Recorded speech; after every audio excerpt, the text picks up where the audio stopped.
E aí, pessoal, beleza? Então eu vou fazer um vídeo aqui explicando para vocês um pouquinho sobre essa parte de domínio de função, que é justamente o que a gente precisa para resolver aquele exercício número 6 da nossa lista da semana passada. Então tudo que eu for falar aqui, a gente vai usar para resolver o exercício número 6 daquela lista, tá? Então nosso assunto para agora, como está aqui, é domínio de uma função. O que a gente tem que entender sobre o domínio de uma função? Eu tenho uma função f aqui, que ela tem os valores do conjunto A se relacionando com os valores do conjunto B. Então perceba aqui, ó, todos os valores do conjunto A estão se relacionando com pelo menos não, com um valor do conjunto B.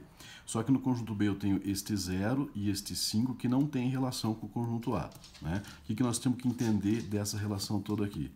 Nós temos um conjunto que é o que a gente chama de domínio, nós temos um outro conjunto que é o que a gente chama de contradomínio, e além disso nós temos os números que recebem seta aqui, que tem a relação entre os dois, que é a imagem. Eu até deixei um espaço aqui embaixo para a gente preencher juntos o que significa cada um deles. Então, o domínio. Quem é o domínio? São todos os elementos que podem mandar flecha. No nosso caso aqui, quem está podendo, quem está mandando, são os elementos do conjunto A. Então, eu vou dizer que o domínio é o próprio conjunto A. Não tem ninguém aqui que não possa ou tenha algum tipo de restrição. Então, o conjunto domínio é todo o conjunto A. Item número 1. Contradomínio. Quem que é o contradomínio? Contradomínio é quem pode receber flecha, quem pode ter relação. Não significa que ele está tendo, mas ele pode ter. Por exemplo, o 0 poderia ter uma relação do outro lado. O 5 também. Eles não têm, mas eles fazem parte desse conjunto. Este conjunto B é o que a gente chama de contradomínio. Então, eu vou indicar aqui embaixo que o nosso contradomínio é o conjunto B, para esse exemplo que eu tenho aqui em cima, né? Além disso, imagem. Imagem aí sim é quem recebe a relação do conjunto A. A imagem é sempre dentro do contradomínio. Os elementos da imagem estão no contradomínio. Então, se eu pensar que o contradomínio é o conjunto B, a imagem são esses 4 elementos aqui que estão recebendo flecha.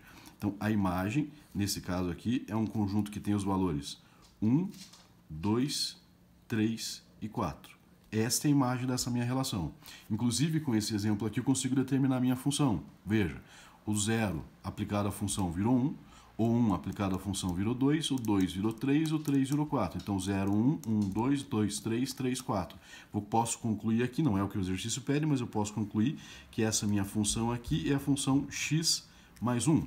Se eu pegar o x, 0, 0 mais 1 é 1. 1 mais 1, 2, 2 mais 1, 3, 3 mais 1, 4. Tá? Então, eu consigo determinar isso a partir dessa minha relação de A com B, que é a função que ele colocou lá pra gente. Então, eu já determinei o domínio, quem pode mandar flecha, o contradomínio, quem pode receber flecha, e a imagem, que são os elementos do contradomínio que sim estão recebendo flecha, que tem essa relação com o domínio. Vamos para um exemplo agora aqui dentro daqueles exercícios que nós temos na nossa lista. Vou estudar o domínio. O que significa estudar o domínio? Verificar se existe algum número que não tem relação com, que não pode se relacionar com o contradomínio, que ele não pode, de alguma maneira, mandar flecha para o contradomínio. Então veja aqui, ó. O primeiro exemplo tem f de x igual a 3x mais 4. O que eu tenho que me preocupar? Eu tenho sempre que me preocupar com o x. Esse x tem algum valor que dentro dos números reais que ele não pode assumir? Tem algum valor que eu vou colocar no lugar de x que a função não vai dar certo? Nesse caso aqui não existe. Então eu posso colocar qualquer número, positivo, negativo, fracionário, decimal, o que eu quiser aqui, 0, qualquer número eu posso colocar aqui e eu não vou ter problemas. Eu consigo fazer este cálculo, multiplicar por 3 e somar 4. Então nesse caso aqui, o domínio é simplesmente os números reais. Qualquer número real pode ser colocado nesse caso aqui. Ok? No exemplo número 2. Agora no 2 já muda um pouco a situação. Este x aqui de cima, eu não tenho problema com ninguém. Eu posso colocar qualquer número real e somar com 3 de boas. O meu problema está neste x aqui de baixo.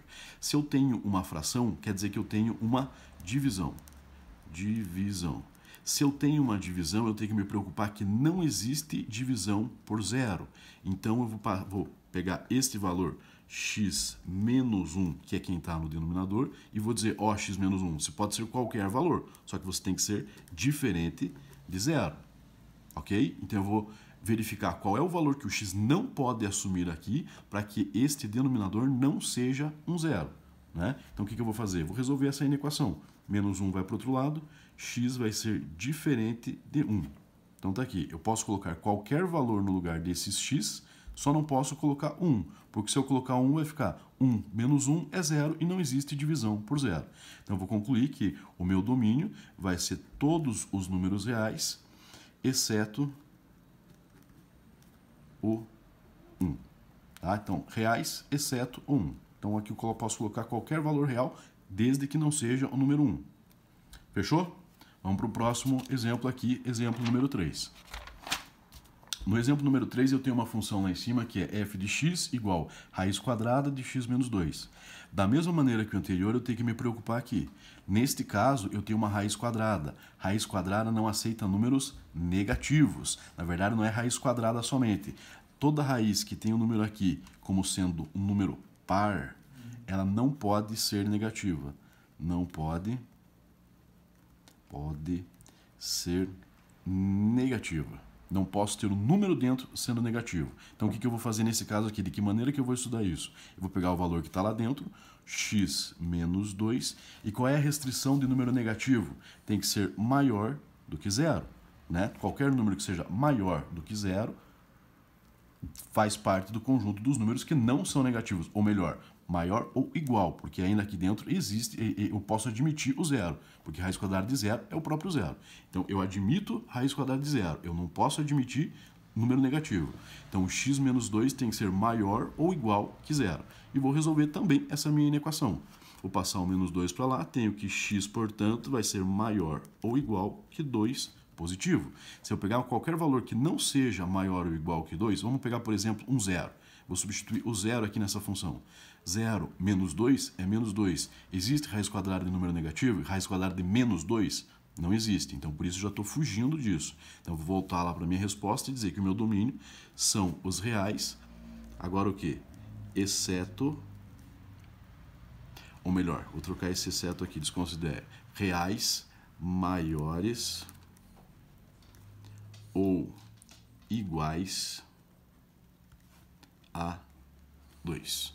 Tá? Depois, no teu exercício, coloca um pouco melhor isso aqui, que me confundi, estou fazendo a caneta, não vou conseguir corrigir lá. Mas, enfim, o que me interessa é, se o número aqui em cima da minha raiz for um número par, eu não posso ter número negativo aqui dentro. Então, eu pego o que está aqui e escrevo o que está lá dentro, maior ou igual a 0. Se for um número ímpar, eu não me preocupo com isso. Quer ver? Eu vou até colocar um exemplo aqui embaixo, de uma situação que eu posso ter um valor negativo. Raiz cúbica de menos 8. Quanto que é a raiz cúbica de menos 8? Existe ou não existe? Existe, que é o menos 2. Porque menos 2 vezes ele mesmo 3 vezes é menos 8. Tá? Então, quando aqui for ímpar, eu não tenho que me preocupar. Mas quando aqui for par, eu tenho que dizer que não pode ser um número negativo. Beleza? Galera, o que vocês vão fazer? Pega essa explicação que eu coloquei para vocês, junto com o exercício número 6 da lista lá, resolve aqueles exercícios do número 6 da lista, resolve no teu caderno mesmo, e para valer a atividade de hoje como frequência, a participação de hoje, você vai fotografar a resolução da tua resolução no teu caderno e vai me mandar isso via Classroom. Eu vou criar uma atividade no Classroom para vocês, você vai fotografar com o teu celular mesmo, escreve o teu nome no teu caderno, na folha lá, vamos pegar aqui, vamos supor que seja essa aqui a minha folha do caderno. Então eu vou lá e vou escrever Rafael Pedroso. Escrevi, assinei meu nome, faço uma foto que apareça a resolução de todos os exercícios. Quantos são? Deixa eu ver aqui. São 8 exercícios, então se precisar fazer 2 fotos, 3 fotos, façam. Tá? Eu quero que vocês me entreguem hoje ainda a resolução daqueles 8 exercícios de estudo de domínio. Então você vai verificar. Pode ser real, qualquer número real, ou ele tem algum tipo de restrição. As principais restrições vão ser relacionadas à divisão, que não pode ser 0, e relacionado a uma raiz de índice par. Raiz de índice par não pode ser um número negativo. Faz as fotos e posta para mim no Classroom ainda hoje. Beleza? Muito obrigado. Qualquer dúvida... só para lembrar, qualquer dúvida eu estou à disposição no grupo do WhatsApp até as 22h40. Obrigado.